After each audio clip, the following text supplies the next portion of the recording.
Hello mga kaboys, mga kwento ni Kuya Neme. Magkasintahan to. 5 taon silang magkasintahan.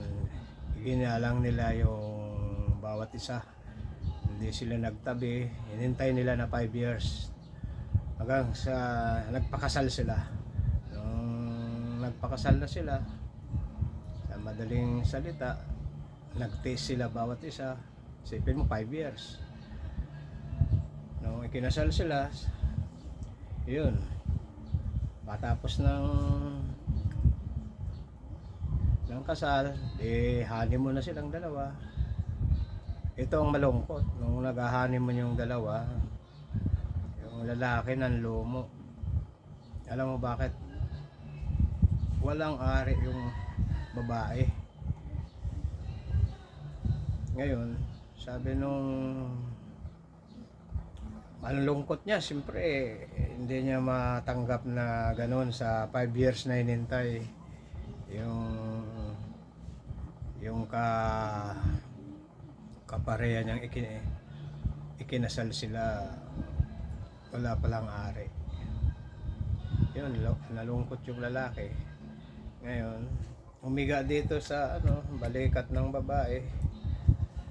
Sinabi nung lalaki na, sweetheart, dapat inamin mo na hindi mo na ako niloko. Sabi nung babae naman, sweetheart, ano bang sinasabi mo?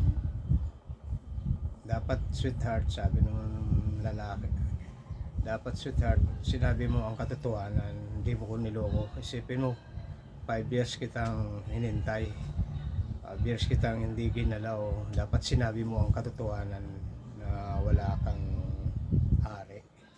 Isipin mo, may ganun palang mga pangyayari. Dito nakahiga yung lalaki. Dapat sinabi mo, sweetheart. Hindi mapakali yung lalaki. Dapat, sweetheart, sinabi mo na wala kang ari. Sabi naman ng babae, anong walang ari? Anong pinagsasabihin mo walang ari? Ginanon nung babae, ayan iang kita dyan ginanon nung iang kita dyan. Andito pala mga inbound na gulat na lalaki. Andito na pala iang kita dyan. Ayan mga kaboys, nandun pala sa kilikili yung nung babae.